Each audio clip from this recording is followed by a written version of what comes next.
Hello everyone, and welcome to the Darkest Rabbit Hole Iceberg Volume 1. This is a new series I'm starting on the channel. It's going to be a bit different than your traditional iceberg video. Usually an iceberg will cover everything on the iceberg all the way down to the bottom. In this series instead, I'll be covering the plethora of dark rabbit holes one might find on such an iceberg. I'll be going a bit more in depth with each topic than a traditional iceberg video would. This series will be covering hundreds of different topics, and when it comes to a close, I'll make one giant iceberg with all of our entries and findings. This will be the first ever expanding iceberg. As volume 1 of the series, expect to see some subjects that you know, but I'll also throw in some that you don't. I want each video to offer new searches for everyone who watches, while also going down some popular rabbit hole threads. So friends, let's start our descent.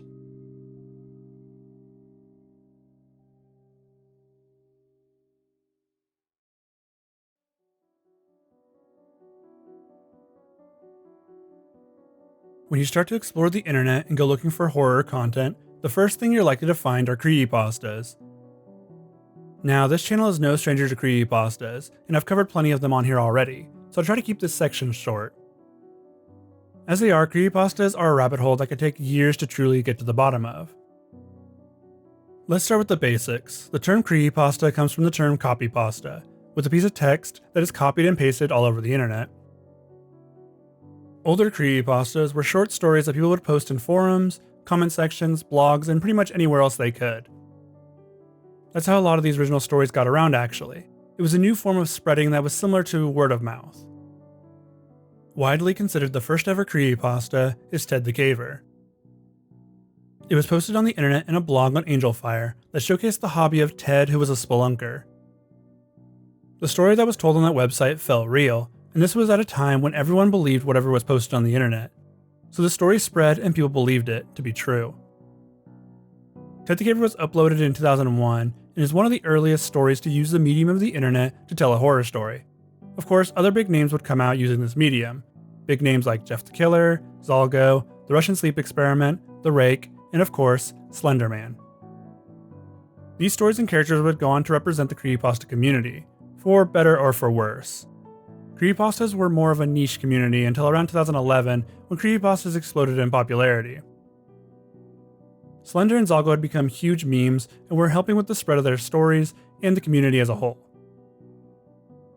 This spread would only continue with the Slender games, ARGs, which we'll talk about later, and fan films. Creepypastas would continue to grow until 2014, when the community would start to parody itself and take some of the fun out of the horror. Jeff the Killer's fanbase was a big reason that people stopped looking at creepypastas as a medium worth their time. The legitimacy of the stories never stopped, and in fact, the stories kept getting better, but the whole community was soured to most. Creepypastas are spread out all over the internet, but some of the most popular sites to find them are the Creepypasta Wiki, Creepypasta.com, the Creepypasta subreddit, Some Ordinary Gamers Wiki, and the No Sleep subreddit. Most of the earlier stories came from more obscure places, forgotten forums, or pieces of larger threads on 4chan and Reddit. Some of the most popular originated from members of the Something Awful forums, including Slenderman and Zalgo. 4chan gave us The Rake, Anansi's Goatman story, Red Mist, Herobrine, Smile Dog, and many more. Reddit had the incredibly popular I'm a Search and Rescue Officer in the US Forest Service, I Have Some Stories to Tell, which gave us the famous Stairs Found in the Woods stories. No Sleep is probably the best place to find the more interesting creepypastas being spread at this time. Creepypastas would get plenty of fan films based on their characters and stories. The Smiling Man, The Rake, Pale Luna, Annie 96 is Typing, No End House, and the list goes on. These were fun and can all be found on YouTube. Slender Man would eventually get a movie created by Sony. It was alright. Most people hated it, but I kind of liked it for its imagery alone. The Rake got a movie and that was absolutely terrible. By far, the best representation of creepypastas was in the series Channel Zero. Channel Zero was an anthology TV series on Sci-Fi that got 4 seasons. Each season used a different creepypasta as the premise of the story being told. This was honestly the coolest idea, but it ended far too soon and only covered a few creepypastas. They covered Candle Cove, No End House, Search and Rescue, and Hidden Door. Each of these stories wasn't an exact retelling of the original story, but more like the core asset being used. Creepypastas also have different genres and fans of those genres. There are gaming creepypastas, lost episode creepypastas, ritual, internet, cryptid, and haunting creepypastas. I mean, there's just about every genre you can imagine. I also made icebergs on the gaming, lost episode, ritual, and image creepypastas, so if any of those interest you, you can find them on my channel.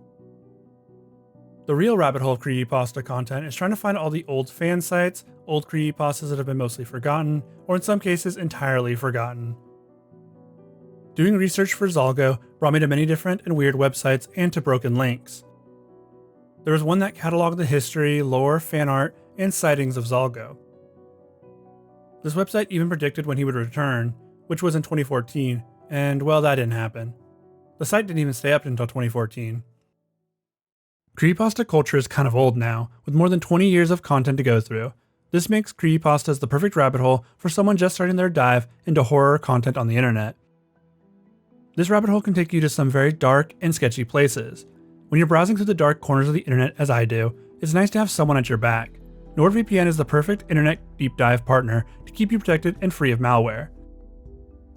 Nord has advanced threat protection against malware, providing you with a safer and smoother online experience. Nord also blocks intrusive ads and web trackers, giving you the peace of mind required to dive into the deepest holes the internet has to offer. For extra protection, users can also route their traffic through 2 VPN servers, doubling the encryption. NordVPN can protect you on up to 6 devices and is available on all major platforms, including Windows, Android, iOS, macOS, and Linux. You can even use NordVPN on Android TVs. Even if you're not exploring the hidden depths of the internet, Nord also gives you access from anywhere. If you're traveling abroad, you can still watch all your favorite TV shows like you would at home by connecting to a server near your home. It only takes a few clicks for you to have the TV and comfort of home. Get a special NordVPN offer at nordvpn.com/Sacrow. You can get a special discount if you use my link in the description. It's risk-free with Nord's 30-day money-back guarantee. Protect your privacy and internet expeditions today with NordVPN.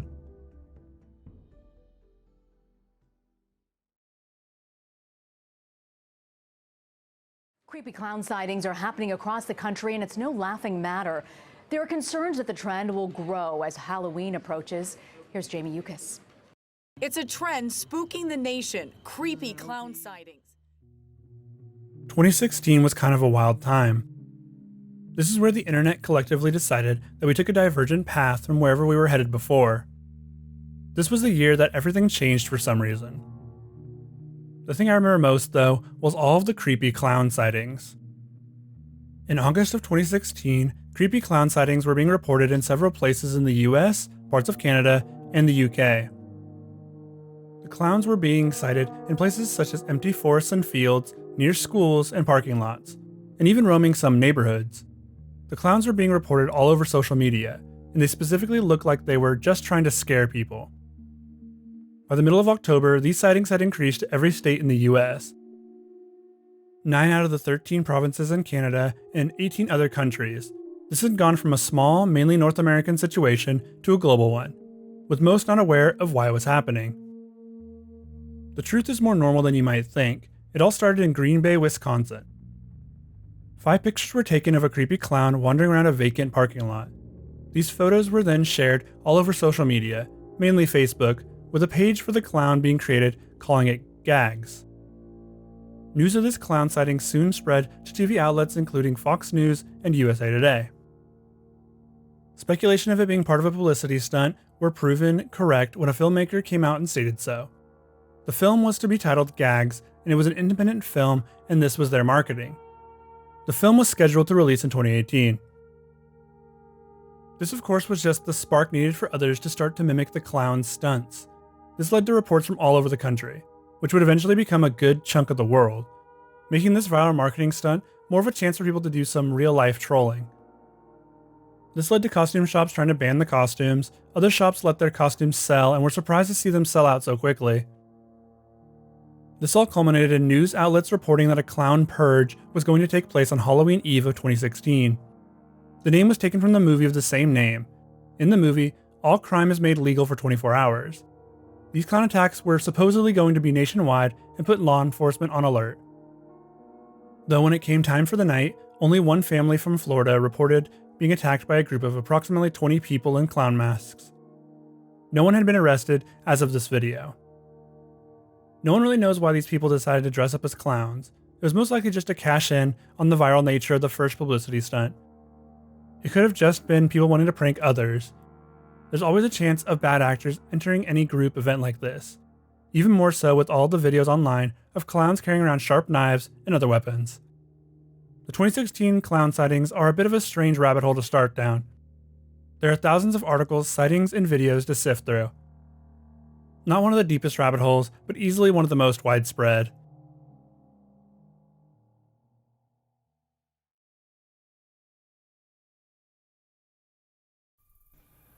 Our nation's fragile beginning is marked in the ground you walk on Jamestown Island. You can trace the footsteps of Captain John Smith, Pocahontas, and the settlers who gave their lives to build Britain's first permanent colony in North America.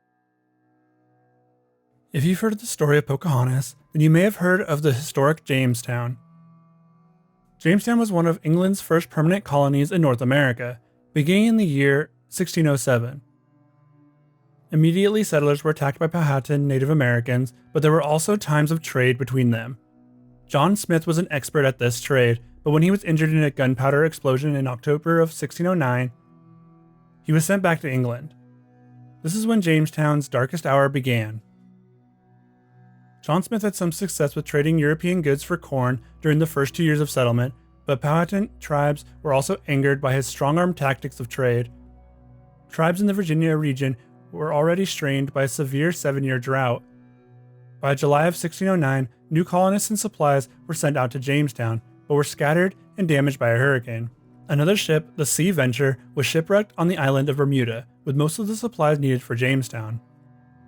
With John Smith back in England, George Percy became the president of the council and faced the combination of decreasing food supplies and an order by Chief Powhatan that the settlers and their livestock must stay inside the fort or they would attack.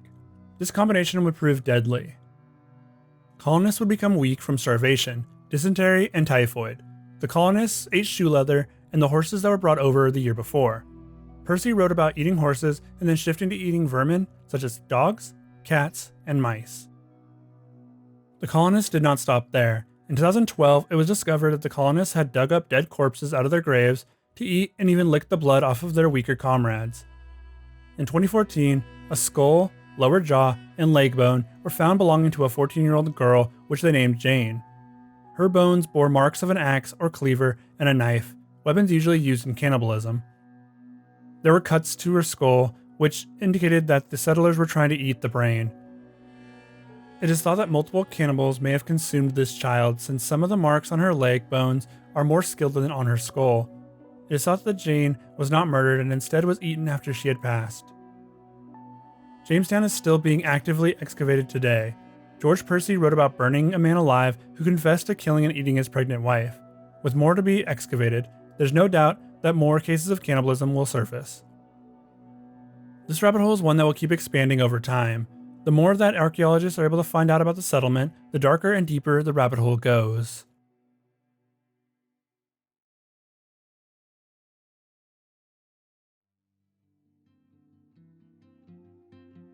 One of the biggest trends to blow up in recent memory is people's interest in the Mandela effect. The Mandela effect can be described simply as false memories that exist within a large number of people. Anything can be a Mandela effect as long as enough people believe it to be true, but it can be verified as false. The term Mandela effect was coined in 2009 by Fiona Broom, an author and paranormal investigator. She created a website with the sole intent to observe the phenomenon. Fiona would talk about her belief that Nelson Mandela died while in prison in the 80s. This didn't happen though, and he wouldn't pass away until 2013. The Mandela effect was then named after this false memory that she shared with many others. The part that really solidified this effect was how many people had the same exact memory as she did. This included people remembering a speech given by his wife, which also never happened. This group effect was really what makes the Mandela effect so interesting. A few people misremembering is a strange coincidence, but thousands or more is a phenomenon. When a group of people all have the same false memory, it seems to validate that memory and turn it into a Mandela effect. Let's take a look at a few Mandela effects. The Berenstain Bears are a children's book series about a family with the same name. The Mandela effect around the book series is that the bears were actually called the Berenstain Bears. This is incorrect, but millions of people believe that to be the name. Another popular one is about the Monopoly Man having a monocle when he has never had one, or Pikachu's tail has a black tip at the end, which is also not true. How about Mona Lisa's smile? People have believed for a long time that she used to have a more prominent smile in the original art, but have found that that's just not the case. The Mandela effect is a super interesting trend and could be a fun study into how people's memories aren't as solid as we like to believe. Of course, there's also another theory surrounding the Mandela effect. There's a theory that instead of false memories that we sometimes have, instead we are all living in a different parallel universe. Somehow our original timeline, the one with the memories we have, got mixed with the one we're currently living in. This would make all of those false memories real. This theory isn't a widely accepted belief though. The most compelling theory is that our brains are creating these memories through suggestion. One person remembering a name that was actually something else tells their false memory to another person or the internet, and then that becomes the new memory that we all have. Our brains also love to fill in the gaps in our memory. They do this by logically thinking of what else could have happened. It's like our brains are looking for the context clues in our memory and then replacing those blank spaces. Another theory is about how we're all living in the Matrix, but that's a rabbit hole that we'll get to when we get to. For now, the Mandela effect is just a really interesting thought experiment that the internet is crazy for, with hundreds of Mandela effects being posted online daily. I don't think this trend will die off anytime soon.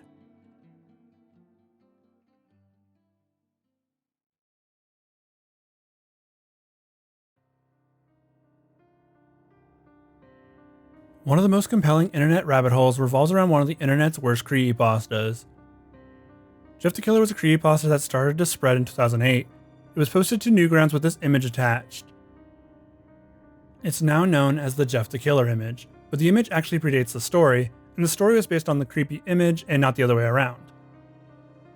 In recent years, the lost media and creepypasta communities have been trying to find the origins of this image. The image obviously predates the story, but where did it come from and why was it so creepy? The first instance of the Jeff the Killer image was said to be in 2005 on a Japanese media sharing site called fileman.n1e.jp.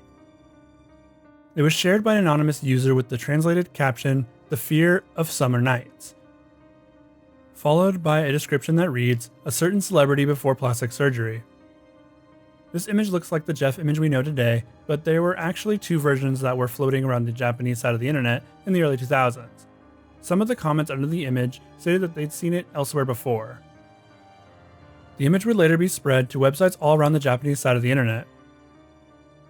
It would eventually land on 2channel mainly with the purpose of scaring people. It had become a popular screamer image. The first time the image was posted on a non-Japanese website was in 2005 when it was posted to speedguide.net. The image posted had the name prettyface.jpg and was the first image variant. The image was verified to be the same image used on the Japanese websites. The second variant would also be posted in 2005 but onto a different website, paya.cc.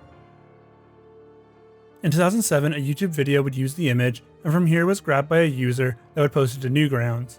The user's name was Killer Jeff, and they would actually write the first Jeff the Killer creepypasta, which would become hugely popular on the internet and within the creepypasta community. There were a lot of rumors about where the image originated, with one of the early popular stories being the Katie Robinson urban legend. This story goes that an overweight girl posted an image of herself to 4chan. This is the image in question. She would then be antagonized and mocked by 4chan users until someone finally made the Jeff the Killer edit of her face. A user, supposedly the sister of Katie, would then post on 4chan. "Attention 4chan, yesterday I found my sister in her room crying her eyes out. I asked her why she was feeling down, and she said it was because she is fat. I became furious, demanding she tells me who was making fun of her. She said that she posted her picture on a website called 4chan.org. She continued to say that this website made fun of her and posted shots of her picture. I am appalled.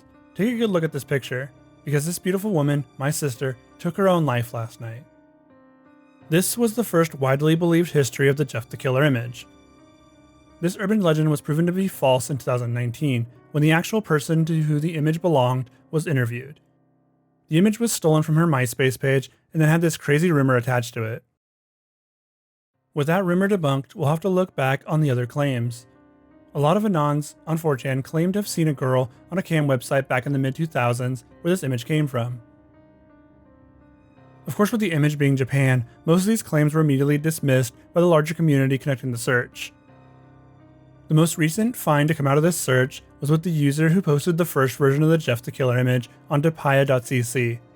The user was named Mr. Mulholland, and he would go on to answer a few questions about the image. He stated the image was cropped from a video of a middle-aged Asian woman. The woman walked up close to the camera.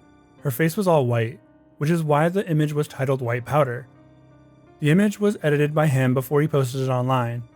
This video, the one with the woman was cropped from, is the final lead according to Mr. Mulholland.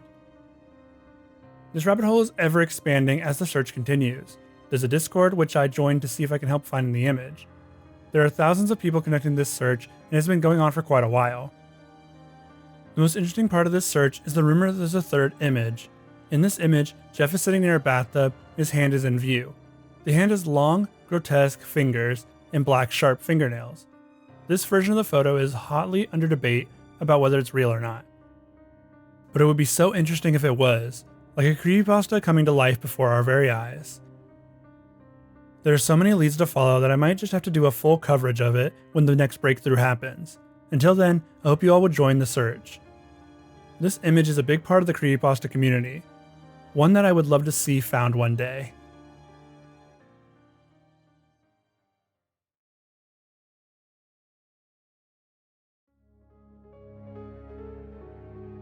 Lost media is one of the most fascinating rabbit holes on the internet. Lost media can be described as pieces of media that are non-existent, missing, or unavailable to the general public. The term lost media primarily encompasses visual, audio, or audiovisual media such as films, television, and radio broadcasts, music, and video games. Lost media has exploded in popularity on the internet in the last 10 years. Enthusiasts of lost media see themselves as investigators trying to uncover pieces of history through the medium of the internet. This has really drawn out some of the most widespread and all-encompassing searches I've seen online. Lost media is a subject that I've wanted to talk about for a very long time, but I already get enough comparisons to blame it on Jorge. In all seriousness though, I just didn't know where to start with creating media around lost media. I never felt like I knew the world of lost media well enough, unlike the world of creepypastas and internet urban legends. For those looking to start their deep dive into the rabbit hole that is lost media, I recommend looking at the timelines of some of the historically very popular lost media searches. The first one that comes to mind, for me at least, is Cracks. Cracks, or Crack Master, was an animated short that aired on Sesame Street in the 70s. The search for Cracks started in late 2008 when internet posters started to reminisce about the animated short they remember seeing and being frightened of when they were children. One user named John Armand would eventually get a copy of the short, but was told that he couldn't share it around. This proved that the short existed, and the lost media became partially found, since most people weren't able to see it other than Armand. In 2017, a Spanish dub was found, and later updated online, officially making it found. The original search had captivated people so much, and was a sign of the growing community. It took a while, but they were able to find the treasure that they were all seeking. This is only one of the many lost media findings today that has significance within the community. One of the most captivating to me, though, was the lost media creepypasta Cameraheads. Cameraheads is lost media focused on an early 4chan creepypasta. It was posted on 4chan's paranormal board. Here's the original post that was found. X. What's a camerahead? I was walking home through a nearby gully and came across a weird stack of rocks and a torn envelope with some writing on it. It appeared to have been written in charcoal or ash. It said, "I killed a camerahead." On the next line, "It took Trevor." And the last line, "Get help if I don't come back." And there was a mini DV nearby. This was all that was on it besides static. Though I had to watch it a few times before I found this clip. Who took this video? A camerahead sounds really silly if it's a monster with a camera for a head. A video would later emerge on YouTube that was posted by the same user. This started the Cameraheads creepypasta, though it didn't go anywhere after that. It would sit around 4chan for a while, getting reposted so often that it was eventually removed from the paranormal board. When the board eventually was taken down, so were the references to Camerahead. The existence of this creepypasta was heavily speculated in the lost media community for a long time. The video would be the first piece of the puzzle to be found and was posted around the same time the story was said to have been posted. The original post from 4chan would be found in 2020, proving that it did exist and that there wasn't much to it. Many had claimed that it was more like an ARG with a very extended narrative, but that just wasn't the case. It was a single story with a single video attached. There was a thread later found that claims the viability and popularity of the Cameraheads were killed with that initial post. Even so, the popularity of Cameraheads has led to people using them in their own works. None of these are official, but show that there was interest in what could have been. Cameraheads have turned into a slight internet urban legend encrypted. The lost media rabbit hole goes deep, and it's one that I feel will keep growing as more and more lost media is discovered, lost, and then found. In the end, there's nothing more fun than going on an expedition with like-minded individuals to find something that might be lost to time.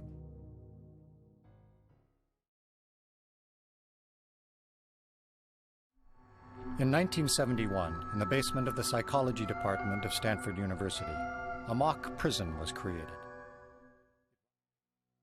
On a Sunday morning in August of 1971 in Palo Alto, California, a mass arrest for armed robbery and burglary began. The suspects were arrested, read their Miranda rights, fingerprinted, and identification was completed. The suspect was taken to a holding cell and then left blindfolded. Surprisingly, these people were volunteers that answered an ad in a local newspaper. This ad was for a study of the psychological effects of prison life. After interviewing 7 applicants, 24 college students in the Stanford area from the US and Canada were chosen. These students were paid $15 a day and were healthy, intelligent, and middle-class males.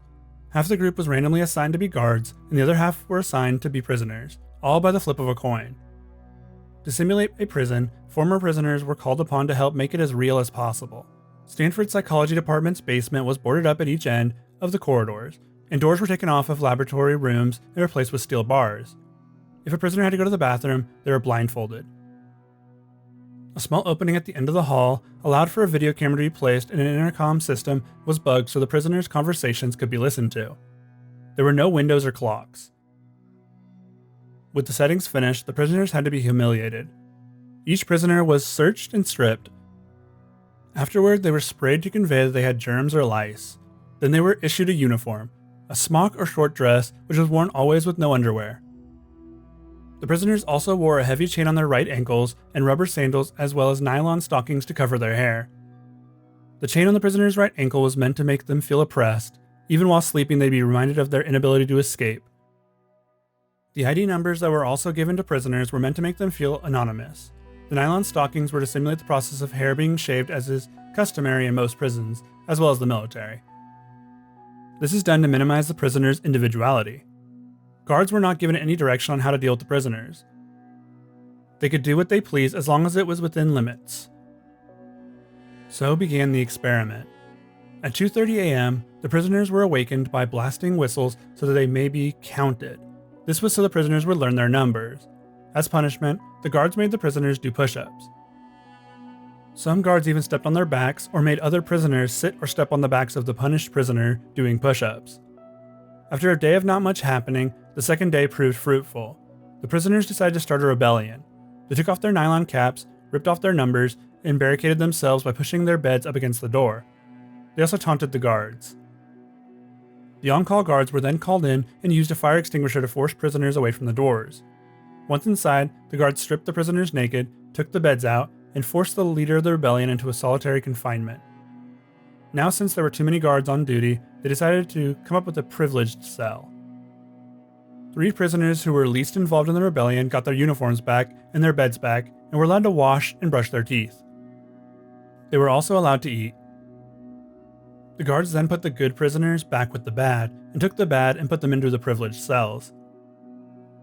This created distrust between prisoners, as they thought the prisoners from the privileged cell were informers. Things began to get worse. Prisoners were fatigued and distressed. One prisoner, prisoner 8612, began to suffer from an acute emotional disturbance, uncontrollable crying and rage, and disorganized thinking.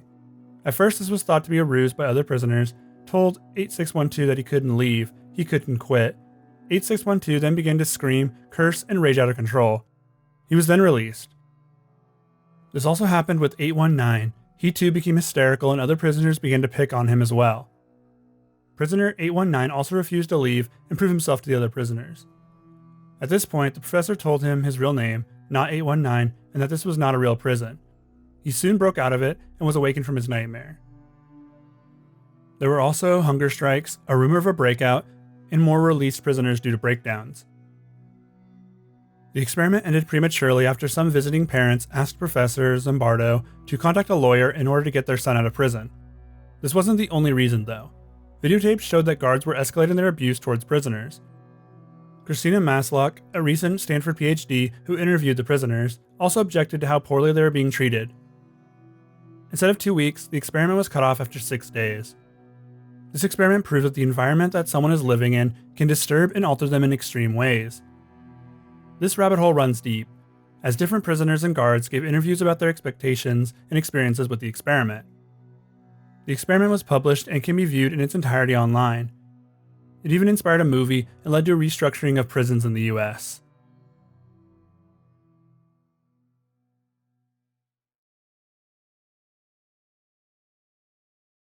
All sorts of mysteries surround the construction of these monuments and why they were built. Some theories suggest that instead of just observing the skies, they might have been erected using knowledge from visitors from another world.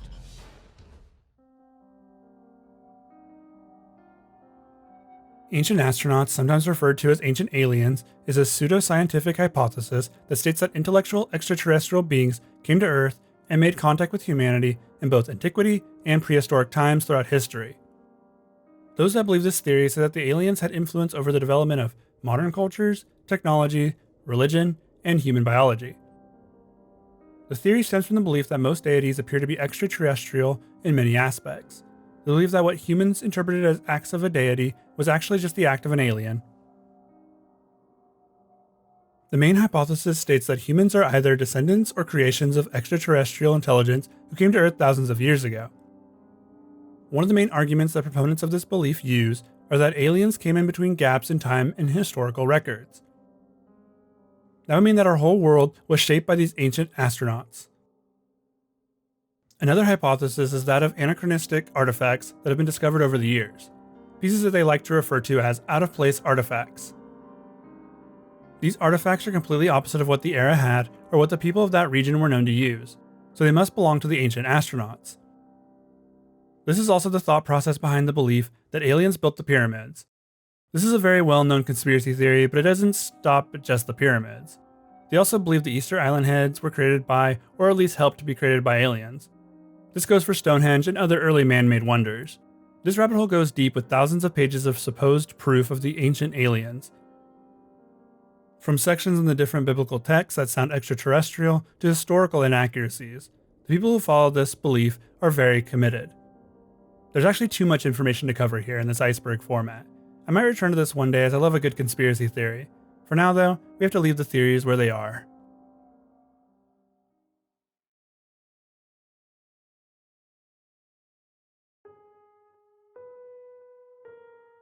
Black-eyed children are an American urban legend and paranormal entity known for their appearance as children between the ages of 6 and 16 with solid black eyes. They are reportedly seen begging, hitchhiking, wandering trails, and standing on the doorsteps of residential homes. They are said to bring bad luck or be an omen of bad luck to any who encounters them. The first stories of black-eyed children were reported during the 1980s, but the first known story comes from a Texas man in 1996. He would go on to tell his story on national TV with the TV show Monsters and Mysteries in America. His story is believed by many to be the true origin of the black-eyed children urban legend. Many consider it to be an early form of a creepypasta. It shares many of the same traits, but was spread while the internet was still growing into its own. Sightings of these entities have been reported from all over the US, and even a film was created about them. Many also consider these children to be related in some way to shadow people, though no real connection has ever been made between the two. Aside from bad luck and misfortune, it's also believed that the black-eyed kids can inflict disease upon those they follow into their homes, or vehicles. One story states that an elderly couple heard a knock at the door late into the day. They opened the door to a pair of kids, one girl and one boy. They asked if they could come inside until their parents arrived. stating that it was cold outside. The couple let them in and the kids sat on their couch in silence. The wife made them some hot cocoa, while the husband asked them questions. The kids never said anything, nor did they accept the drink. They asked if they could use the bathroom. This is when the wife saw their eyes. They were completely black. Their skin was also as pale as the snow outside. The wife directed them to the bathroom, and when she turned to her husband, she saw he had a nosebleed. The power went out in the home, just as the kids said their parents had arrived. The two walked out the front door toward the two tall, slender men. The kids got into the car, and off they went into the snowy night. As soon as the kids were gone, the lights flickered back on. For the first few weeks, weird things kept happening in their home. 3 out of the 4 of their cats went missing, with the last one being found dead. To top it all off, the husband found that he'd developed cancer. The legends were reported in 2014 in the UK when a tabloid started publishing stories of black-eyed kids haunting a pub in Staffordshire. Most of the stories of black-eyed children come from individuals that are driving down dark and empty roads late into the night. Some have reported seeing them in the corners of their rooms as their own sleep paralysis demon. The stories and sightings of black-eyed children are a bit of a rabbit hole that is sure to keep you up late at night.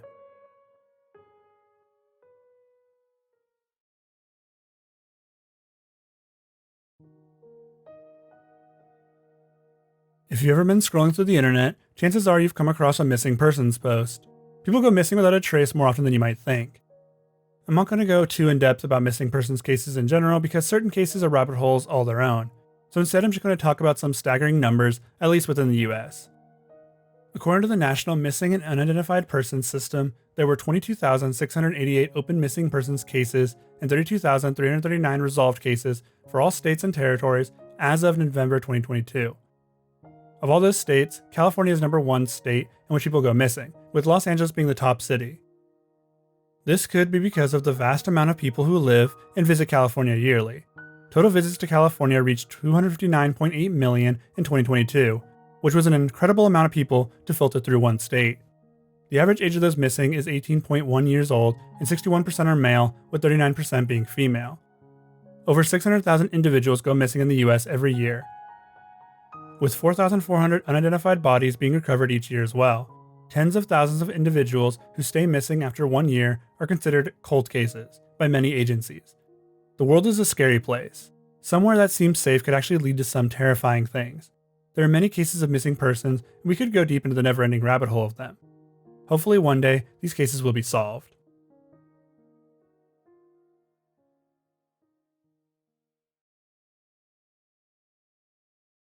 Authorities are investigating a separate Oklahoma house fire. This was pretty strange, an unusual case, but investigators say the man inside may have spontaneously combusted.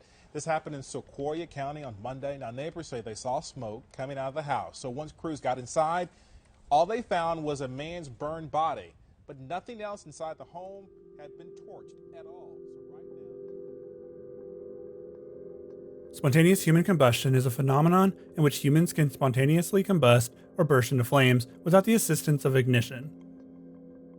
Spontaneous human combustion, or SHC, dates all the way back to 1641. The phenomena gained wider exposure in the 19th century due to Charles Dickens' novel Bleak House, in which Dickens killed off one of his characters in that way. Critics accused Dickens of trying to legitimize something that did not exist, but Dickens pointed to cases of SHC that had happened in the past. In 2010, an Irish coroner ruled that a 76-year-old Michael Farady's cause of death was SHC. His body was badly burned in a room with virtually no fire damage. This is the main argument for SHC believers. That corpse found burnt with little fire damage around them are victims of SHC. In an article in the Skeptic magazine, there were 2 children from the same family who burned to death in different places at the same time. The evidence shows that this may have been staged, and both children were known to have liked playing with fire. In 1980, Annie Webb reportedly burned to death in her home. All that was left of her when she was found were her legs, a piece of her arm, and her skull. A tablecloth that was nearby was left unscathed. In 1995, author Larry E. Arnold proposed a pseudoscientific idea that a particle called pyrotron could lead to these spontaneous combustions. He states that the flammability of the human body could increase due to an increase in alcohol in the blood or extreme stress. Scientists in the UK argue that the human body acts as a fuel resource and is kept alight by the fat content in the body itself.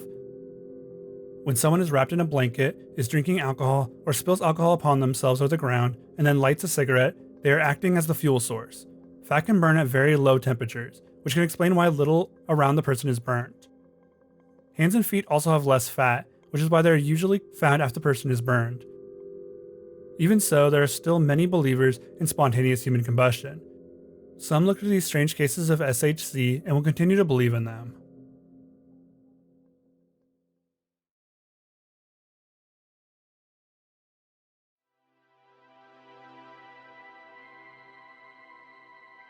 That ends The Darkest Rabbit Hole Iceberg Volume 1. I hope you all enjoyed our look into the world of dark rabbit holes. There's so much more to see and experience out there that we've barely scratched the surface. I want to thank my Patreon supporters, Blow a Nose, Nora Kingsley, Scout with a Name, and Alex Hilton. You all allow me to make the content that I want to make as freely as I can. I also want to thank everyone who watches my videos and likes the video. This helps me to keep doing what I love, and what I love is creating content for you all. Thank you everyone, and have a good night.